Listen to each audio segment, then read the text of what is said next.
Welcome back to the Philip DeFranco Show. We have so much to talk about today, starting with this. We need to talk about what we now know about Charlie Kirk's assassination, his suspected killer, 22-year-old Tyler Robinson, the fallout, and what happens next. Especially because going into and then over the weekend, you had news outlets having to issue retractions and corrections. But as you likely saw, things kicked off on Friday morning when you had Trump going on Fox News and announcing that a suspect had been taken into custody. Then, not long after, Utah Governor Spencer Cox confirming the news at a press conference and revealing Robinson's identity. And they apparently got him because he confessed or implied that he had committed the crime to a family member. But then that family member contacting a family friend who told the sheriff's office and encouraged Robinson to turn himself in. And on Thursday night, he surrendered to the police in the city of St. George, right where he lived, about 250 miles southwest of the campus where he allegedly killed Kirk. The men booked on suspicion of aggravated murder, felony discharge of a firearm causing serious bodily harm, and obstruction of justice, with a judge ordering that he be held without bail, and he's expected to be formally charged by local prosecutors tomorrow. And that's as authorities have come out with a bunch of new evidence appearing to tie him to the murder. Right, one, according to the FBI, Robinson wrote a note before the shooting saying that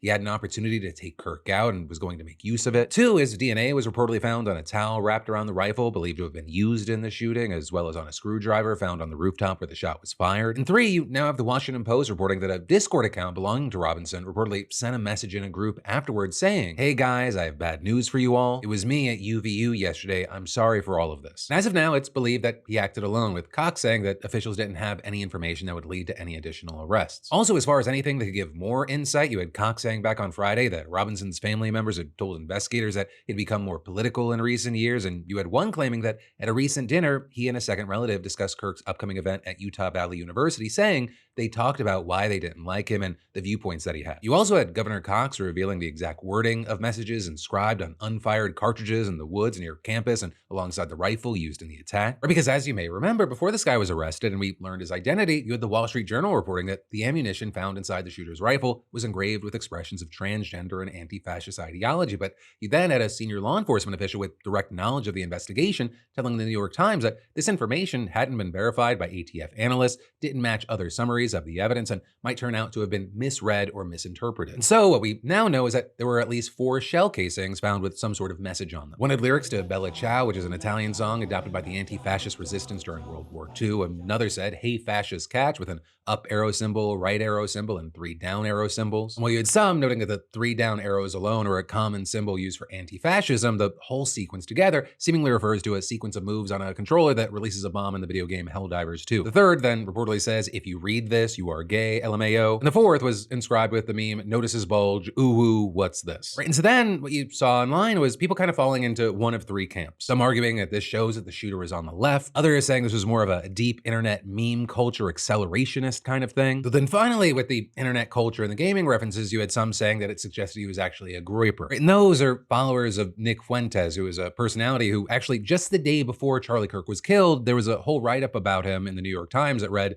"Nick Fuentes, a white nationalist problem for the right." And so for those in the camp that were pointing this way, they said, hey, Bella Ciao, for example, that they claimed is something that the group adopted kind of as a meme. It would show up in playlists meant for the group. Though notably with that, you had Fuentes telling Axios he's never heard of that song before. But then also you had people arguing that these groypers, they've long criticized Charlie Kirk. Because while you had many on the left saying that Kirk openly espoused racist, homophobic, transphobic, and misogynistic views, for the groypers, for the most part, he was seen as too moderate. But with all of that, you had Fuentes publicly condemning Kirk's killing, and he posted on X that "my followers and I are currently being framed by the mainstream media based on literally zero evidence." And then with that writing, after the left gunned him down, they celebrated and justified it. They said I was next, now they are blaming me. These people are pure evil. And with all that said, as far as where this shooter reportedly landed, he reportedly wasn't affiliated with either political party. He never voted in an election. His parents are both registered Republicans who voted in the 2024 election. But in a Daily Mail interview on Friday, his grandma said that the family supports the MAGA movement, saying, "Most of my family members are Republican, don't know any single one who's a Democrat." With there then also being these photos from his childhood showing his family taking him and his brothers on trips to shoot guns and check out weapons displays. Then this weekend, you had Utah Governor Spencer Cox speaking to several media outlets and pushing back against the idea that he was on the right. It's saying, yes, Robinson comes from a conservative family, but adding his ideology was very different than his family. And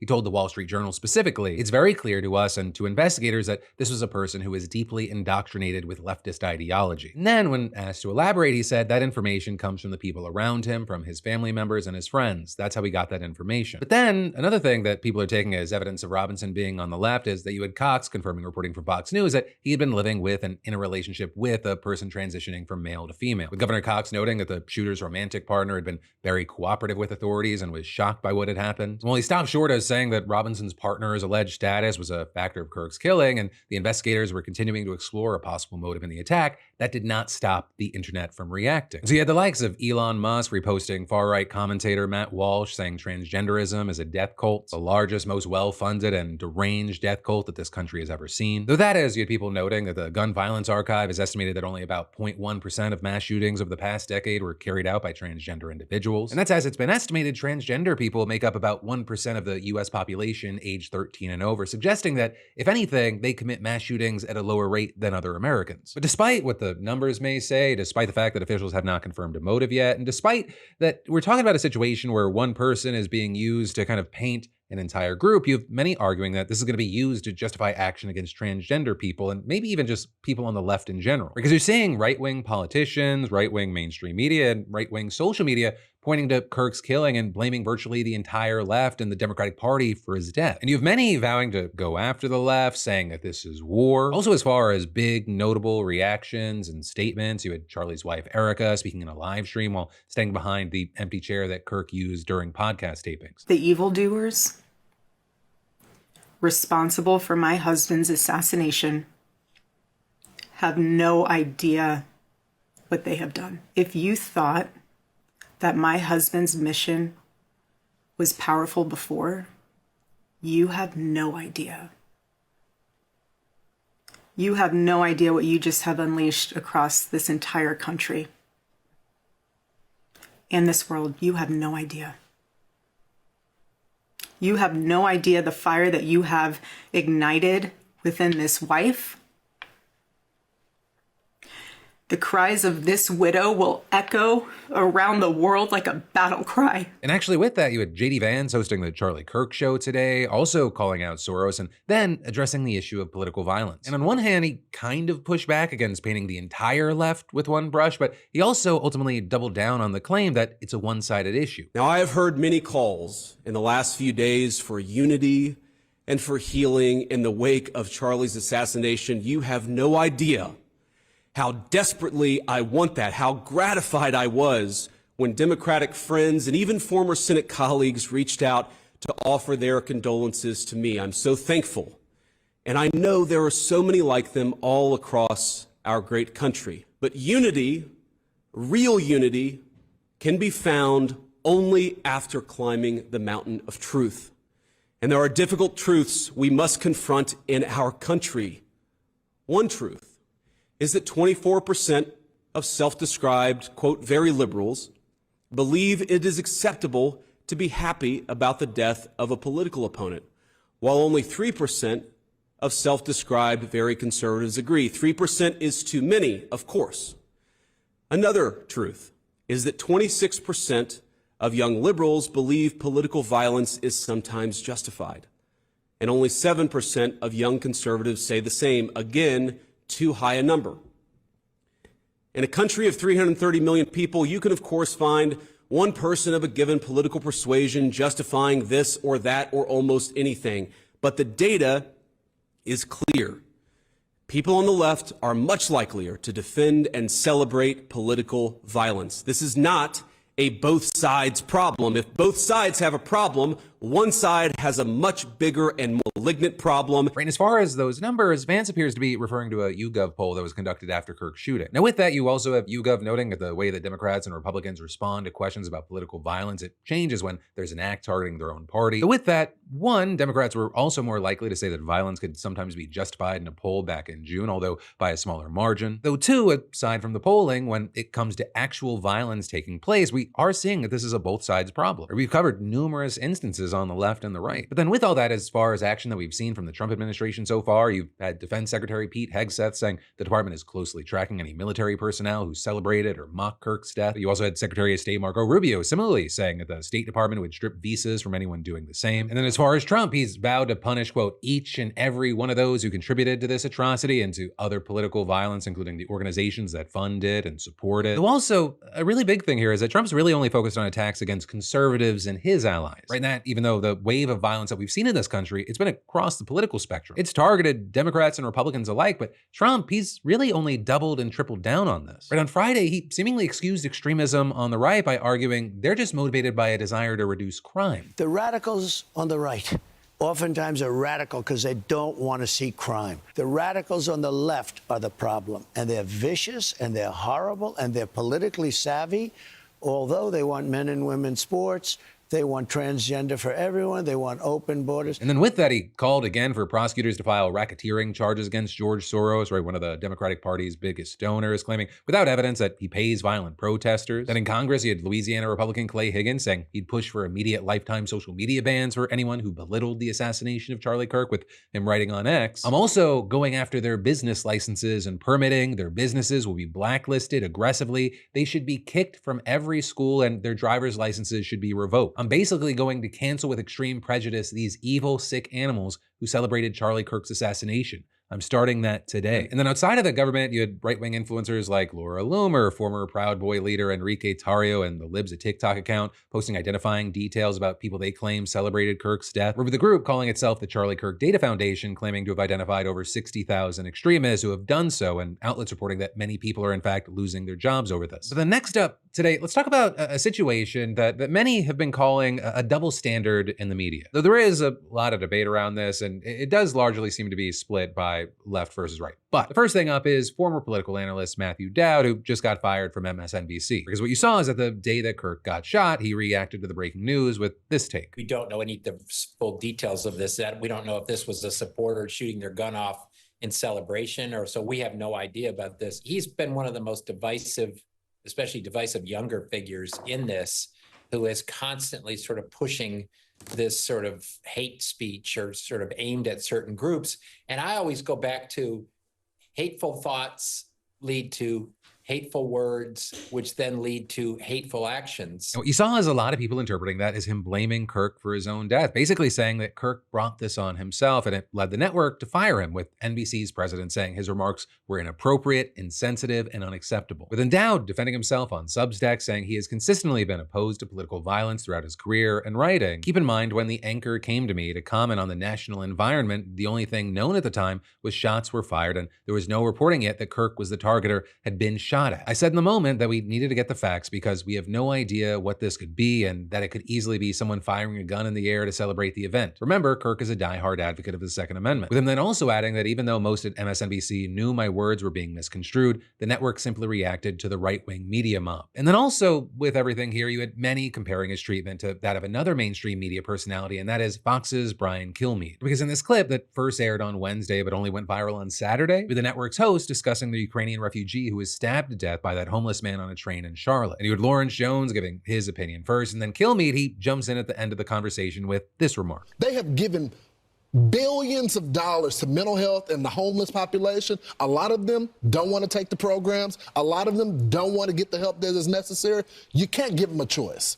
Either you take the resources that we're going to give you, or you decide that you're going to be locked up in jail. That's the way it has to be now. Or involuntary lethal injection or something. Just kill them. Right, and the reactions to that were both widespread and indignant. Right, so you had the CEO of WIN, a group that runs homeless shelters in New York, blasting the suggestion as completely devoid of all humanity. They're then welcoming Kilmeade for a dialogue about the issue and adding, "Better yet, come volunteer in one of our shelters and see the face of homelessness for yourself. We could always use the help." You then also had Democrats slamming the Fox host, with Gavin Newsom, for example, quoting Proverbs 21:13, "Whoever closes his ear to the cry of the poor will himself call out and not be answered." You then also had Representative Don Bayer writing, "America's homeless population includes over 1 million children and tens of thousands of veterans, many of whom served in Iraq or Afghanistan. Nobody deserves to be murdered by the government for mental illness or poverty. These Fox hosts are calling for mass murder. It's sick." With it then apparently getting to such a boiling point that on Sunday, Kilmeade, in a rare move for Fox, actually addressed the controversy on air. In the morning, we were discussing the murder of Irina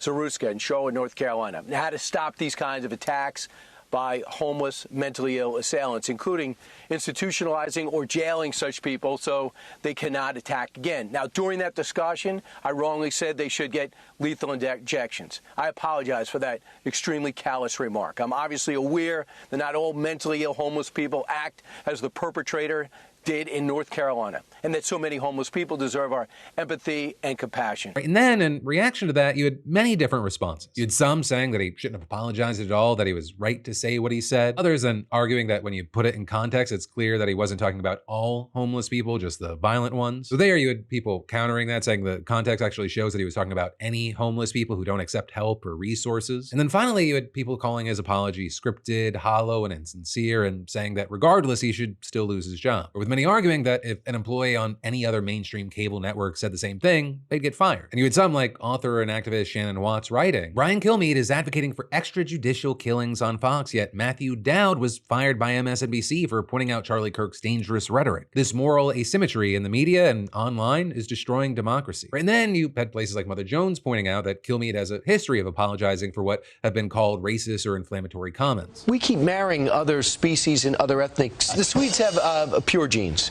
because they marry other Swedes, because that's the rule. Finns marry other Finns, so they have a pure society. In America, we marry everybody. Not every Muslim's an extremist, a terrorist, but every terrorist is a Muslim. Like it or not, these aren't our kids. Show them compassion. But it's not like he's doing this to the people of Idaho or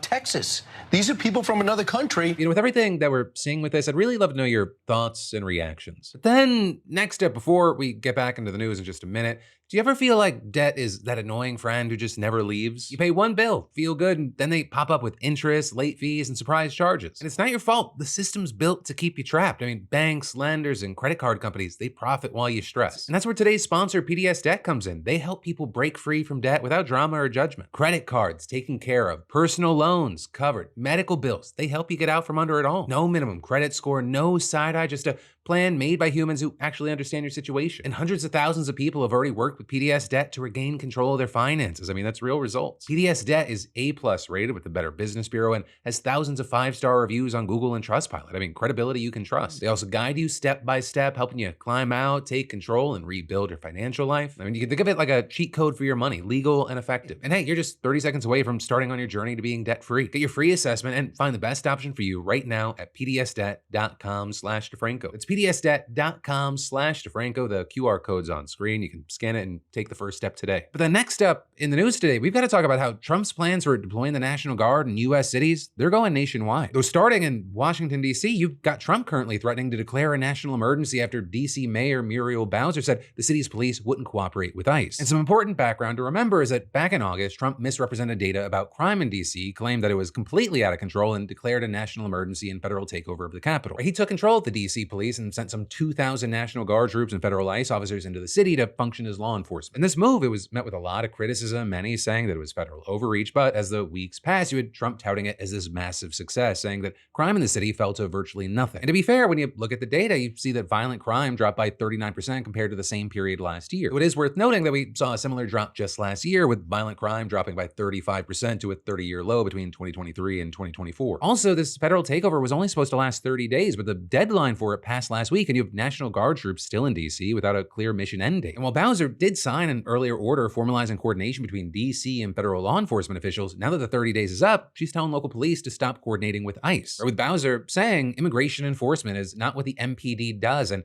with the end of the emergency, it won't be what MPD does in the future. Right? And that, it unsurprisingly did not sit well with Trump, who posted on Truth Social late last night that if the local police didn't cooperate with ICE, quote, crime would come roaring back, and then saying, don't worry, I am with you and won't allow this to happen. I'll call a national emergency and federalize if necessary. And so for now, it seems like things aren't going to calm down in D.C., though that is not where the National Guard news ends. Right, and that because over the weekend, Trump announced in an interview with Fox and Friends that he'd be hitting Memphis next in his crime crackdown. Right, Trump, he promised to not only send in the National Guard, but even the military if what he said is needed. And a big thing is that Trump said that both the Memphis mayor and the governor of Tennessee were happy with the decision to bring in the troops, but you had Memphis's Democratic Mayor Paul Young quickly dispelling that. You had Young saying, hey, we'd love to look at addressing crime in the city, look at ways to do that, but saying he wasn't happy about this move. And then also adding that he had heard from Governor Bill Lee's office that they were considering Memphis as the next city in Trump's crackdown, but he hadn't actually heard about a confirmation until Trump's announcement. An announcement that was then followed by a statement from the White House saying that the reason Memphis was chosen was because of their crime rate. Saying in 2024, Memphis had the highest violent crime rate, highest property crime rate, and third highest murder rate in the US. So again, I will say, like in DC, Team Trump's characterization of crime stats in Memphis, it's not exactly accurate. You've got Memphis police, in fact, just recently reporting that they've made substantial progress with drops in every major crime category in the first 8 months of 2025 compared to previous years. In fact, overall crime has even reportedly hit a 25-year low, and murders have hit a 6-year low. Though, of course, like in DC, there are people that counter that say the numbers are still too high. And again, just like in DC, it's believed that what's going to happen with the National Guard is going to mirror what happened to DC, including forming a task force with local law enforcement. And with that, you had Young saying that more details would be coming out this week, including the number of troops coming, their arrival date, and their duties. Though he also has suggested that the Guard maybe would help with traffic control for major events, monitoring surveillance cameras, or neighborhood beautification efforts. So definitely something we're going to have to keep eyes on, though Memphis was not the only city that Trump name-dropped in that interview, because he also mentioned the CEO of Union Pacific specifically requesting he bring the same treatment to St. Louis. Where else should we go? Where would you say? He said, sir, please do me a favor. St. Louis has been so badly hit. It's very hard, very, very hard. And to that, St. Louis Mayor Cara Spencer said in a statement that neither she nor Missouri Governor Mike Kehoe have heard anything about plans being made for National Guard troops to come to St. Louis. Right, and then she added that she'd rather see the Army Corps of Engineers than the National Guard, saying, St. Louis absolutely needs President Trump's help to lead in a great American comeback story for our city and Missouri by bringing in the U.S. Army Corps of Engineers as soon as possible to take on the massive task of removing tornado debris. Our request for that help is sitting on FEMA's desk, so St. Louis needs the president to step in, make it happen, and help St. Louis in its comeback. And also, as far as their actual crime stats, it's important to note that St. Louis is also seeing historic lows in crime. I mean, you're seeing a 36% decrease in burglaries, a 42% decrease in car thefts, and a 53% decrease in shootings. And you had Spencer attributing all that in part to the state takeover of the St. Louis Metropolitan Police Department. Though, I will say, despite that, the public perception of crime is actually at an all-time high, with a recent survey of St. Louis residents finding that most still have much concern connected to crime. But then finally, with this, we go south and we talk about the National Guard news connected to Louisiana, because it was just reported that the Trump administration has drafted up plans to activate some 1,000 Louisiana National Guard troops to serve as law enforcement in the state's urban centers. Right? And you have this coming from reported leaked Pentagon planning documents, which suggests that the National Guard will supplement law enforcement in high crime areas. So it looks like it would be things like helping with drug interdiction and providing logistical and communication support to local authorities. The Pentagon's plan also appears to suggest the Guard's mobilization will last until the end of September next year, which is significantly longer than Trump's regular timeline. And then also among the documents was reportedly a draft memo from Defense Secretary Pete Hegseth to Attorney General Pam Bondi and Homeland Security Secretary Kristi Noem. Or with the Washington Post reporting that this memo says that the Pentagon's plan would allow for the National Guard to supplement local police forces in places like New Orleans and Baton Rouge as long as Governor Jeff Landry asks for assistance. Now there, I'll say it is important to note that while Landry has expressed support for the idea of National Guard mobilization within his state, it's not clear whether he's actually made a formal request for something like this yet. And I mention that because it's actually a sticking point for some experts, including Randy Manner, who's a retired Army 2-star general and former acting vice chief of the National Guard, who said that he's never actually heard of anything like this before in his 3+ decades of military service. With him adding, this is the administration imposing missions on governors that are not requested, even on a red state governor. But then there's also another thing that has critics concerned, and that is staffing issues during hurricane season. Because should this leaked plan go into effect, it would reportedly tie up roughly 11% of Louisiana's personnel available for emergencies during hurricane season, with the adjutant general overseeing forces in Louisiana saying they may have to call in for assistance from other states in a worst case scenario, which actually brings us to a big area of criticism against this plan and even Trump's recent use of the National Guard generally. Supplementing police forces is not what the National Guard is built for. And with that, you have people like Cory Ray, the director of foreign and defense policy studies at the American Enterprise Institute, saying that the Guard being used in this way, it could have a corrosive effect, and adding, the men and women of our National Guard signed up to defend their communities and defend their country in genuine emergencies, and the Trump administration is fabricating emergencies in ways that are dangerous to the relationship between American society and our military. It's destructive to businesses who employ guardsmen. It's disruptive to single parents. It's destructive to the guardsman's own professional development to be called up potentially for a year at a time. But as we wait to see how all this plays out, I gotta pass the question off to you. What are your thoughts with this whole situation and how we've been seeing it develop over time? But then next up, in more news you need to know, TikTok has been saved. Apparently, because that's what you have US and Chinese negotiators saying after days of meetings in Madrid late last week with President Donald Trump, then adding this morning. The big trade meeting in Europe between the United States of America and China has gone very well. It will be concluding shortly. A deal was also reached on a certain company that young people in our country very much wanted to save. They will be very happy. I will be speaking to President Xi on Friday. The relationship remains a very strong one. And a big thing is we're seeing this just as a deadline to have the app banned was only days away. But probably a big thing. The specifics of how TikTok will be saved are not there right now. And according to Treasury Secretary Scott Bessent, that's because we're not going to talk about the commercial terms of the deal. It's between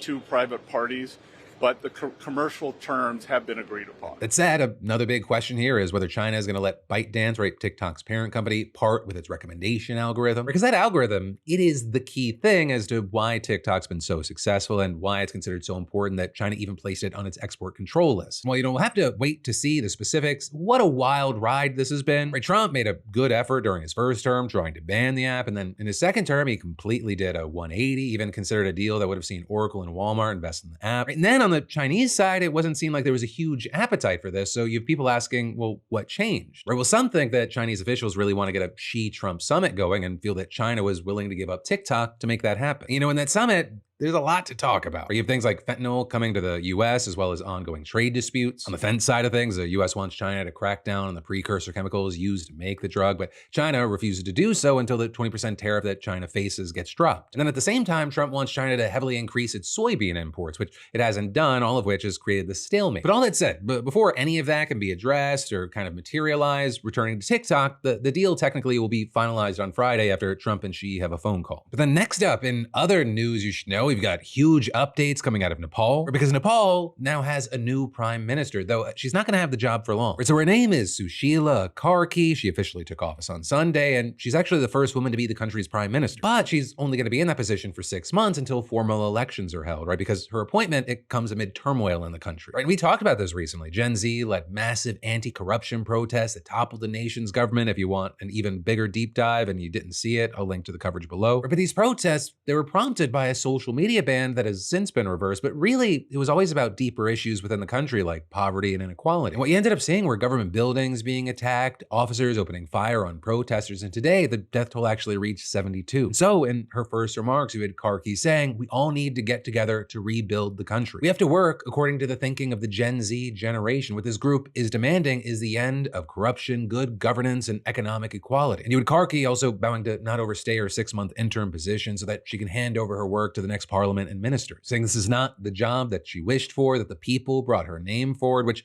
actually it brings us to how Nepal got a new prime minister in the first place. Because amid the protests last week, you had the previous prime minister resigning, and Karki was actually appointed on Friday after negotiations between the president, army chief, and many of the Gen Z protesters. And interestingly enough, the protesters actually used Discord to select and rally behind her as their pick. Though it's also not like she was nobody before this. She previously was a chief justice in the country, but she retired and, per the AP, was known for her anti-corruption stance. But hey, for now, we're going to have to wait to see what happens, though elections have been set for March, and we're going to have to see how things unfold from now till then. But then finally, today from that, for today's one more thing. Friday, I talked to Maryland Governor Wes Moore about everything from Charlie Kirk to Trump's deployment of the National Guard across the country. Which on that note, this is what he had to say in regards to Trump threatening to deploy the National Guard in Baltimore. I have been very clear, and I will continue to be very clear. If you want to provide federal resources and federal supports, things like FBI and ATF, if you want to make sure that we're getting these ghost guns out of our neighborhoods and out of our streets, if you want to stop cutting funding